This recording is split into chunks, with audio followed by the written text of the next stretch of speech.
Shalom Uvracha Bechodesh Tov et Sameach en ce mardi, aujourd'hui 14 du mois de novembre et Rosh Chodesh qui se lève. Sujet Péléoët, un moussard à retenir pour nous tous, Bezrat Hashem. Shiur acheté donc ce matin par Céline, pour tous les Rosh Chodesh si Dieu veut. Oufren, juste un tout petit instant. Voilà. Alors Céline, tous les Rosh Chodesh, juste un instant, c'est Péléoët, c'est ça. Pour une très grande Géoula, très très vite, Bezrat Hashem, pour nous tous, pour l'ensemble du bien-être des enfants d'Israël, Bechol Atar Ve'atar, qu'on soit tous réunis sur notre terre, dans les meilleures conditions du monde, justement on y travaille avec l'aide d'Hachem, que tout le monde puisse venir sur la terre de nos ancêtres, Bezrat Hashem, Itbarach, allez, Shmolad. On pensera à une grande refouach lema pour tous nos blessés, on pensera à toutes ces familles en deuil aujourd'hui, qui malheureusement ont perdu un cher depuis le 7 octobre et ce jusqu'à maintenant. Malheureusement, des enfants d'Israël tombent aussi de notre côté. Hachem est comme Damam, vous freine pour une grande réussite pour vous tous. Les choix de Nechamot et pour la Géoula, comme elle le demande, Bezrat Hashem. Navlut P. Alors, c'est un sujet qui devrait être écouté et réécouté parce que malheureusement, qui n'est pas concerné par cette façon d'être? Surtout de nos jours, en 2023 de l'ère vulgaire, où la vulgarité, le nivoulpé veut dire vulgarité de la parole, malheureusement, c'est devenu un langage commun. Des mots qui, quand j'étais enfant, comme MERDE ou CON, on prenait une claque si on les disait parce que ça ne se disait pas. C'était mal élevé de parler mal. Aujourd'hui, c'est quelque chose qui fait partie du langage. Et cette vulgarité, elle est répertoriée, on peut dire, dans toutes les langues aujourd'hui, avec une facilité sans retenue. On insulte facilement, fils de ceci, tu n'es qu'une grosse cela, tu ne vaux rien, et des mots, et des mots, et des mots, et des mots. Ces mots-là ont des conséquences dramatiques, au point où si on était conscient, juifs comme non-juifs, de la gravité de prononcer des paroles vulgaires, eh bien, on serait tous muets. Nous allons voir ensemble Rabbi Eliezer Papo dans son chef-d'œuvre qu'on appelle Péléoët, comment lui va définir les choses pour ceux qui veulent entendre. Vous ne pouvez pas savoir combien ce genre de shiurim peut nous apporter dans ce monde. Comme je le dis souvent, une des plus belles armes qu'on puisse avoir dans le Shalom Bayit, entre autres, ou dans une relation avec une autre personne, c'est la propreté des mots.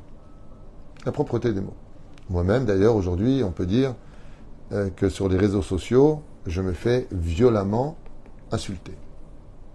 Fils de ceci, je t'attends à Paris, je vais te défoncer, je vais te faire ceci, je vais te prendre ton chapeau, je vais te le mettre là-bas. Un langage de chien. Wouf, wouf, wouf, wouf, wouf.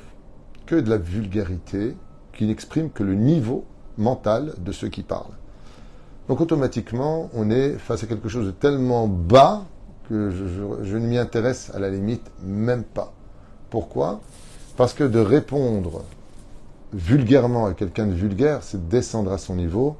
Et nous, on prie le Créateur du monde, on fait la Torah, les mitzvot, on argumente. Mais quand on dit des choses, on vient avec des faits historiques, on argumente de vrais arguments et non pas de déblatérer des bêtises et de coudre des versets de droite et de gauche pour essayer, ou pire encore, comme ils le font souvent dans mes vidéos, ce qui me fait un peu rire d'ailleurs, ils prennent des bribes de mots et ils le mettent comme ça. Regardez ce qu'il a dit, un rabbin. J'espère que les gens sont un peu quand même un peu sages, un peu intelligents pour ne pas rentrer dans cette mascarade que les médias aujourd'hui servent parfaitement d'armes avec cette vulgarité et bien entendu toutes ces menaces. D'ailleurs, sachez une chose, quand on est constamment et vulgaire, et menaçant, et agressif, et ainsi de suite, c'est tout sauf un humain. Un humain, il parle. Il argumente, il écoute, il essaie de comprendre, il pose des questions. Alors pourquoi tu as dit ça? Alors qu'est-ce que tu avais comme intention? Vous comprenez? Ça, c'est un humain. Et si des fois il faut arriver à la guerre, on sait se battre. On sait aussi répondre. On peut devenir aussi méchant, s'il le faut, pour se défendre. Mais de descendre dans la médiocrité de ce qu'on entend à droite et à gauche, comme ces émissions où sans problème on humilie des personnes en public. Ce sont des choses qui sont tellement graves dans la Torah que si les gens comprenaient la punition qui les attend derrière, jamais, au grand jamais, ils n'auraient osé dire une mauvaise parole. C'est dommage, d'ailleurs j'en profite pour le dire, pour ce grand modernisme de 2023, on crée des robots. J'aurais préféré un monde moins évolué, avec plus d'éducation comme avant, que le monde d'aujourd'hui. Moi j'aimais bien quand j'étais petit. Franchement, je vous dis franchement, Bémet Mialev. Vous voyez l'école, quand on rentrait deux par deux, avec la même blouse tout le monde, avec le professeur qui rentrait, on se levait. On avait la table d'école, elle était... Enfin, moi, j'ai pas été très loin, j'étais en CM2, donc je sais pas comment c'était en 6e, 5e, mais le stylo était devant. En tout cas, du peu que j'ai pu connaître, on levait la main si on voulait aller aux toilettes, on vous voyait les professeurs. Quand on avait une mauvaise note, on avait honte, on n'osait pas la montrer aux parents, on ne menaçait pas. On avait des vrais copains à l'école, des vrais copains. Et pas des groupes. Et on excluait les autres. Ça existait, mais pas comme aujourd'hui on le vit. Moi, je préférais de très loin les années 80, 70, 80, 90. C'était une belle époque. C'était une belle époque. Je me rappelle quand on était enfant, jamais on manquait de respect aux personnes âgées, qu'on les connaisse ou pas. Je me rappelle même que des fois, on faisait un truc sur le trottoir, quelqu'un d'une personne âgée sortait en disant « Hey, je vous permets pas de faire ça ici », on ne connaissait pas. « Ah, excusez-nous, monsieur. Excusez-nous, monsieur. » Quelle belle époque. Qu'est-ce que ça manque aujourd'hui. Le respect des parents d'avant. Qu'est-ce que ça manque aujourd'hui. Qu'est-ce que ça manque, cet équilibre. Là, je me rappelle, les télévisions qui étaient dans les chambres des parents. À minuit, il n'y avait plus de téléviseur. Il y avait zéro. Quelle belle époque. Quelle belle époque où avec un skateboard, on était capable d'être heureux. Avec un ballon de foot qui durait des semaines et des semaines. Parce qu'on faisait attention, ça coûtait cher. On avait de la valeur pour les objets. On avait de la valeur pour tout. L'argent avait la valeur de l'argent. Les vacances sentaient les vacances. On ne partait pas pour faire du mal. On partait pour passer du bon temps. À vivre bien et heureux. À prévenir nos parents. Là où on était. Et à quelle heure on reviendrait. Quelle belle époque perdue. Une époque où on n'avait pas peur de prendre le métro en France. On n'avait pas peur d'être seul sur le trottoir. Une époque où en France, être juif, c'était être soi-même, sans être regardé par les autres. Les Arabes et les Juifs, les chrétiens, on se disait bonjour, on travaillait ensemble, dans une grande sérénité. Toutes les boutiques, peu importe la couleur de ta peau, la race, peu importe les conflits même qui existaient, c'était magnifique. Les Arabes de cette époque, ils venaient en France, je me rappelle, ils venaient pour faire de l'argent, pour travailler.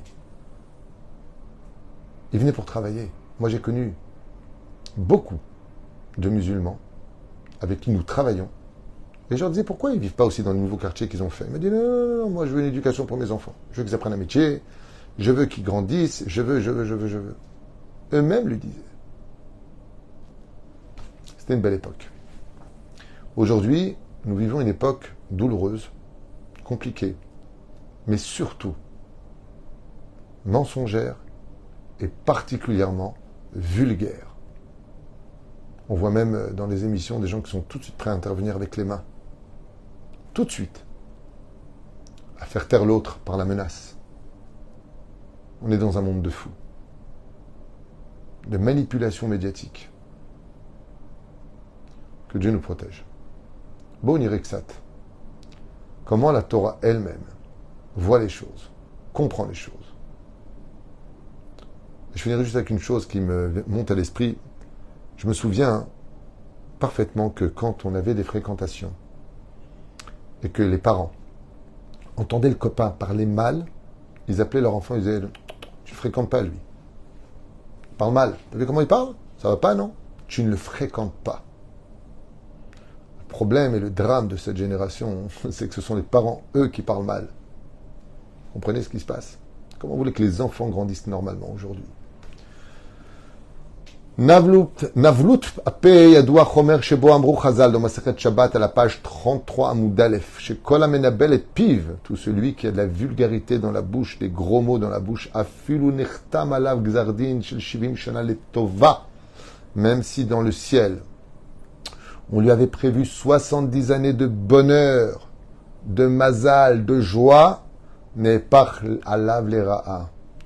La vulgarité descend le mazal de l'homme. Et si Dieu avait prévu de bonnes choses pour toi, ta vulgarité les fait descendre dans les toilettes à l'image de ta bouche qui ressemble à des toilettes et qui sent les toilettes.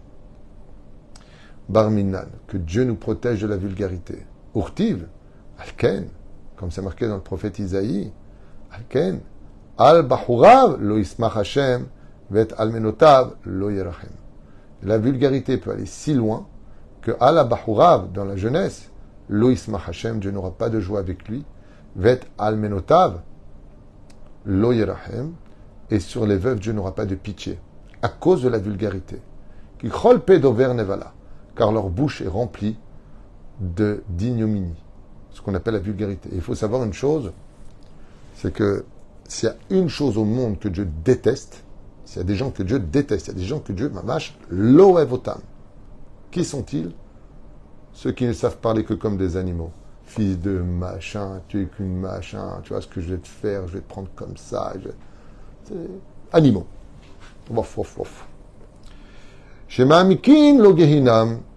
Et écoutez bien ce que dit le Talmud dans Masechet Shabbat, Daf Lamed Gimel Amud Aleph.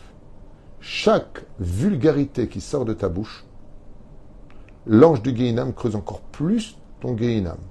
C'est-à-dire ton enfer, il creuse encore plus. Chaque mot creuse encore plus ta tombe. Gam Hashomer, Veshotek. Et celui qui se fait insulter et qui se tait, qui ne répond pas, qui a la valeur d'être un humain, ne pas descendre au niveau des toilettes, Shotek nose avon va'anosh yanesh.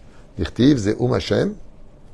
Donc il dit comme ça, Gam Hashomer Veshotek nose avon. Alors on dit par contre, celui qui n'arrête pas l'autre dans ses vulgarités, donc on parle dans la possibilité de dire à une personne, hey, c'est ce que je fais en général dans mon bureau ou partout où je vais, mais grâce à Dieu je fréquente des humains, je fréquente des personnes de qualité, des personnes qui savent parler, même si on est en conflit, et ça m'arrive, même avec des rabbinim, d'être des fois en désaccord, on parle avec un voisin, sur certains détails, on parle et on arrange les choses très facilement. Baruch Hashem. Mais avec quelqu'un de vulgaire, en général, il n'y a pas grand-chose à faire. En tout cas, celui qui laisse les autres parler vulgairement et qui aurait pu faire quelque chose, sera puni à cause de cela. D'où l'importance, pour les personnes vulgaires, d'écouter ce cours, de faire preuve un peu d'humilité et d'entendre des vérités. Dirtiv Zeum Hashem Yipol Sham. Et donc il explique ici, tellement d'écritures ont été versées par nos sages sur la gravité de la vulgarité. Et il dit ici sur la gravité de l'imprudence des mots, de parler mal, à plus forte raison, à son conjoint. Là, je viens de raccrocher avec une femme qui me disait que son mari vient de la traiter, juste avant de commencer le cours, entre les deux cours, son mari vient de la traiter de C-O-N-N-E, traiter de t'es qu'une grosse M-E-R-D-E. Comment? Mais comment? À Emmet, je vais vous poser une question. Comment tu peux dire à ta femme, t'es une M-E-R-D-E? Mais comment tu peux lui dire ça? C'est-à-dire que si elle est ça, toi, t'es quoi, le papier toilette qui va avec? C'est ta femme. Normalement, tu dois la relever et lui dire, arrange-toi. Deviens meilleur. Et si tu n'y arrives pas, je vais t'aider à le devenir. C'est comme ça qu'on fait les choses. Mais non. C'est tellement plus facile de se vider les nerfs par la vulgarité. Et vous verrez que c'est que du Yetzer Hara. Parce qu'une fois, quand on a été vulgaire, comme toutes ces personnes sur les réseaux sociaux qui font preuve d'une vulgarité hors du commun, parce qu'ils ne sont pas d'accord avec toi, parce qu'ils ne sont pas d'accord avec toi, alors on va être vulgaire. Non. Chacun défend son drapeau, chacun défend ses opinions. Il n'y a pas besoin de vulgarité pour cela.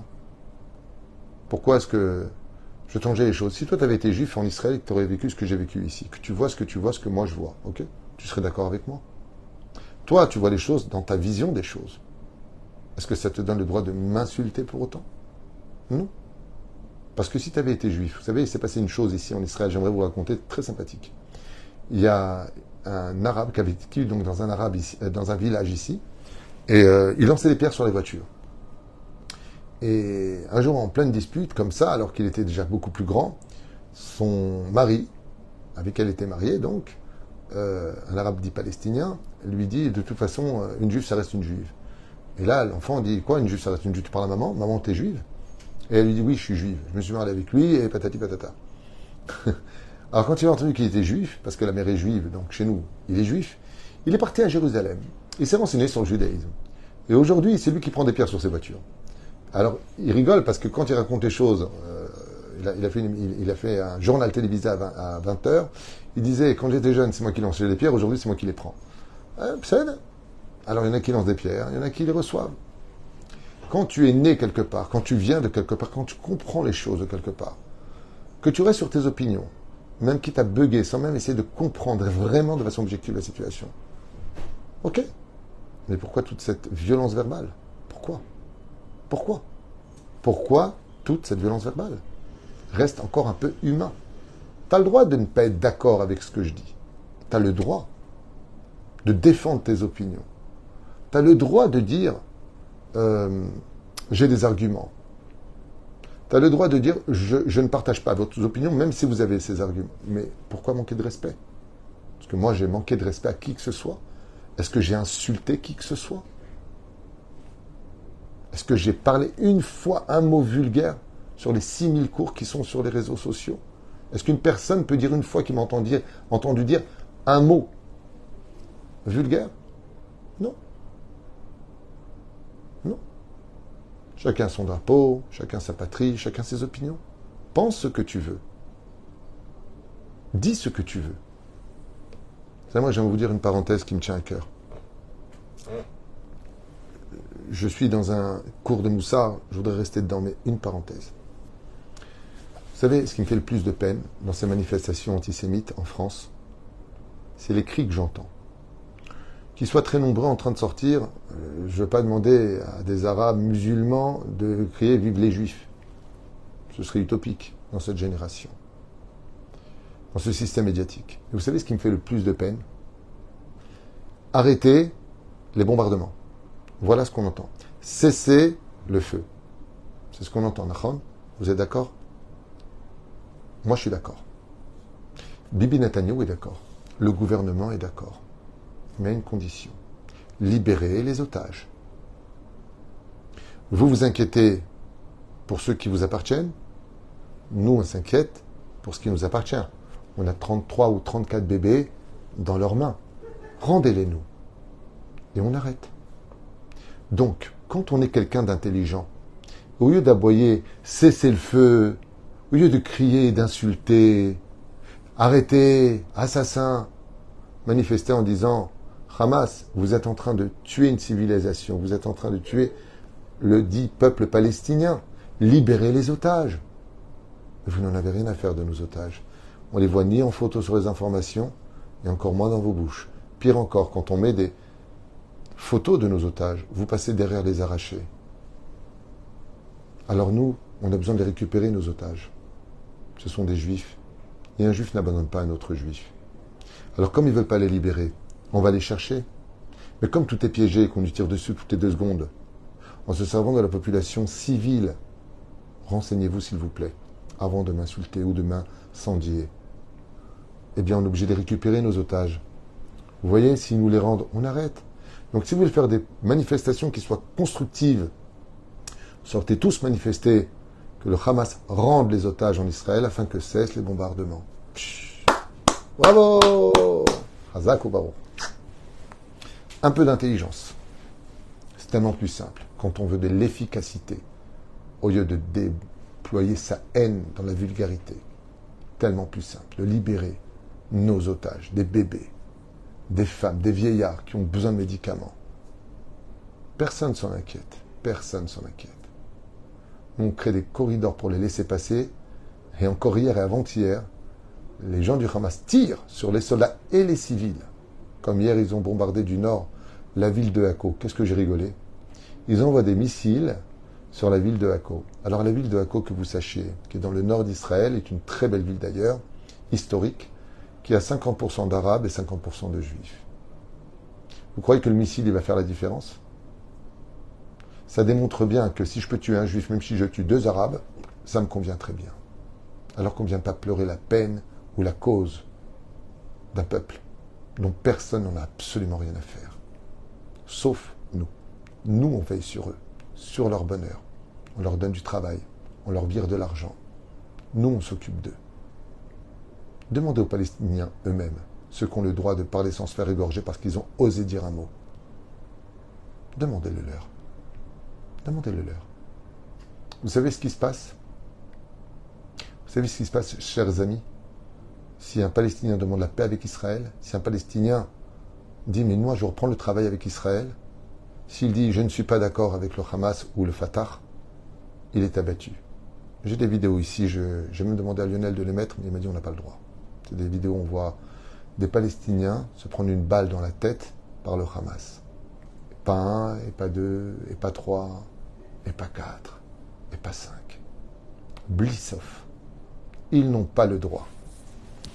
Je ne sais pas si ce que je vais faire, j'ai le droit de le faire, mais pour vous dire que je ne mens jamais. D'ailleurs, c'est une partie de mes principes fondamentaux, c'est de ne jamais mentir. Ezrat Hashem Barach. Je ne sais même pas si je serai capable de le retrouver. J'ai tellement de vidéos ici. Mais juste pour partager avec vous combien ce peuple, aujourd'hui opprimé, souffre terriblement de cette situation qu'elle aurait vraiment voulu vivre de façon différente, puisque beaucoup de Gazaouis aujourd'hui disent quand est-ce qu'Israël revient? Quand est-ce qu'Israël revient? Bon, ça c'est l'appel, juste un instant. J'espère que je n'ai pas effacé cette vidéo. Soyez juste patients. Un tout petit peu. Je ne sais pas si c'est celle-là. Non, c'est pas celle-là. Wow, tellement de vidéos ici. Peut-être c'est ça. Non, c'est pas ça. J'y arrive. Soyez patients. Donc on continuera et je vous montrerai un petit peu après. Cette vidéo qui pour moi, il y en a tellement que je suis un petit peu choqué de regarder autant de vidéos que j'ai justement à propos de cette souffrance qu'endurent les Palestiniens de l'autorité du Hamas et qui en souffrent vraiment amèrement et qui pour beaucoup demandent la libération et le contrôle d'Israël. Alors ce que je vous dis, j'aimerais vous le montrer, mais je crois que je l'ai effacé, je ne sais pas, je ne trouve pas, mais je ne vais pas plus m'attarder que ça, parce qu'on est en plein cours. Mais ça aurait été intéressant, j'essaierai de vous montrer à la fin du cours pour ceux qui veulent rester branchés. Donc on a vu ici, selon nos Chachamim, la gravité qu'un homme peut perdre son mazal à cause de sa vulgarité, et pire que ça encore, il creuse sa tombe, son Geinam, Chedze Matsui ben Anevalim, ben Nevalim, em Nevalim, Yedaberu. Et il dit comme ça que seule une personne qui ressemble à une charonne peut faire preuve de vulgarité. Vashomea Yitzhak la em, comme Shaelo, les Limchot Be'adam, Oilaim Beyomadin, on se doit de ne surtout pas se moquer. C'est-à-dire quand il y a de la vulgarité, que tu écoutes quelqu'un se faire incendier par une vulgarité d'un autre, si tu en rigoles et que tu partages son opinion, lui dire c'est pas joli, tu lui manques de respect, sache que toi aussi tu rendras des comptes devant Dieu par rapport au fait que la vulgarité pollue l'atmosphère. Il va raconter une histoire, le Pele Yoetz, Badran, il va raconter l'histoire d'un homme. Je vais essayer de vous trouver cette vidéo. Je voudrais montrer juste une toute petite partie de cette vidéo qui pour moi est importante. Donc on parle d'un homme qui était comique et qui, pour faire rire les gens, insultait les autres en le charriant, en le dénigrant, en le descendant.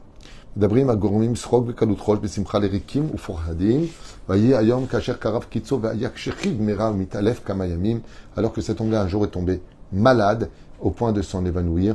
Il